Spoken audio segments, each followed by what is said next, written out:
Welcome. I'm Professor Ira Pohl of the University of California, Santa Cruz, and I will be your guide to see for everyone structured data and structured programming.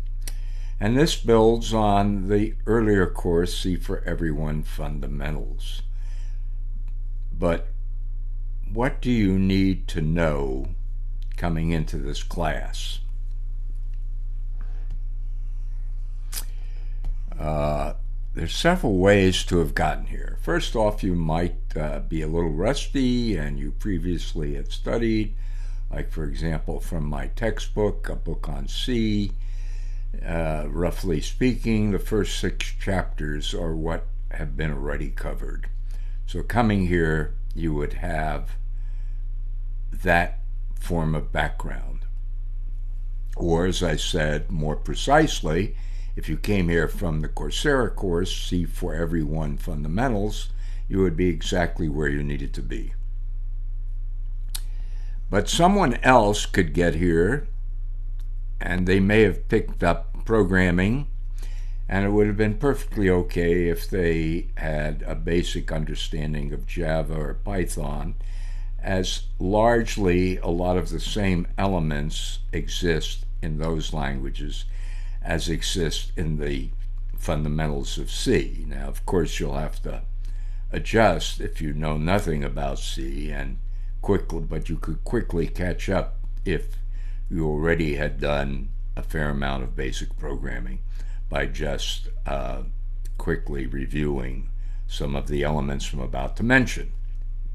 And what are they? You need to know how to use a compiler and editor.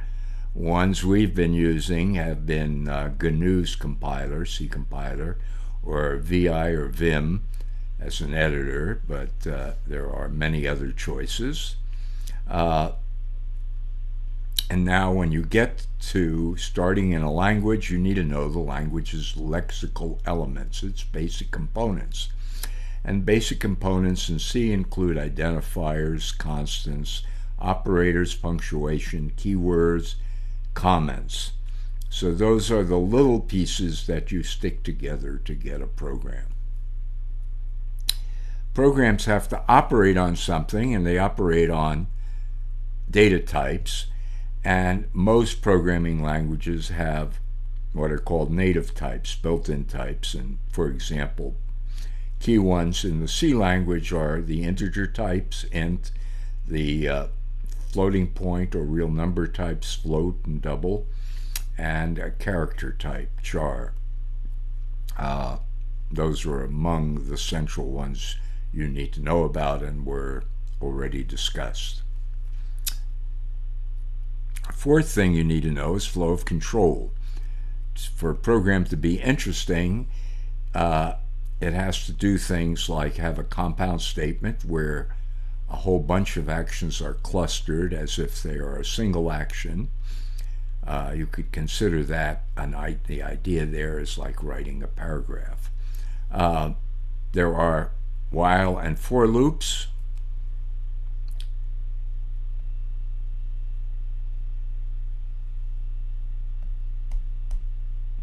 I must have just watched a golf tournament because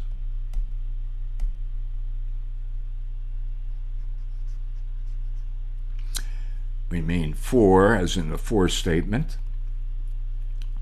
And then there are conditional statements such as the if else, or switch, where decisions get made.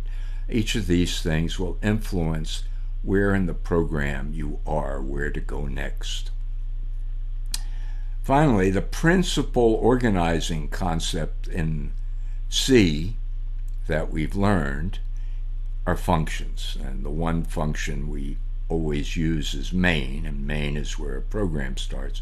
But we also have learned now to write what might be called subroutines, subfunctions, and they are an organizing principle for writing large code. You don't want just one function where everything is thrown in. That tends to be too hard to organize, too hard to debug, and so a function should be no longer than possibly the amount of code you can see on a page in front of you. And functions have arguments. In C, the way arguments are passed into functions is via call by value, so that's critical to understand it. This is where you start to get a little bit more advanced thinking. A function has to have a definition and a declaration. A way to declare a function is through what's also called prototyping. And then functions, as with variables, make use of things like storage class. So the storage class static has a particular effect on data inside a function, and you have to understand how that works.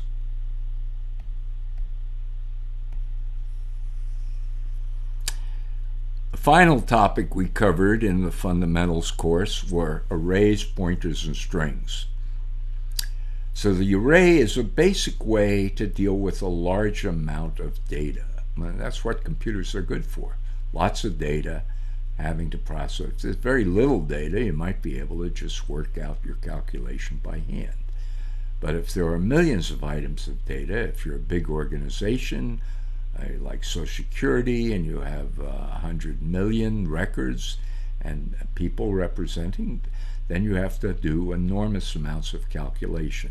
And you can do it readily by organizing your data into what are called arrays. Arrays get addressed through indexes, and the indexes have an important relationship to the data type pointer. So that's to be understood, indexing and the pointer relationship. Finally, there is no native string type in the C language. There are in some of these other languages that I already mentioned, but instead a string is treated as an array of characters, and so you need to get used to that, and special libraries that let you use that conveniently. That idea gets used conveniently. Finally, pointers allow you to simulate what's called call by reference, and if you've already learned the previous material, you know that's very important to the I/O function scanf. And among the things that you should already know how to do is something like a canonical sort, like a merge sort, or like a bubble sort even, or a quick sort. These are sorting routines that show that you have a command of using arrays and of using iteration. Okay. So let's get ready for this new course. Review what you need to, and now we're going to go on to more advanced ideas, especially the idea of how to structure data more elaborately. In fact, we'll be able to create our own new data types, and how to write even larger programs by properly structuring the programs.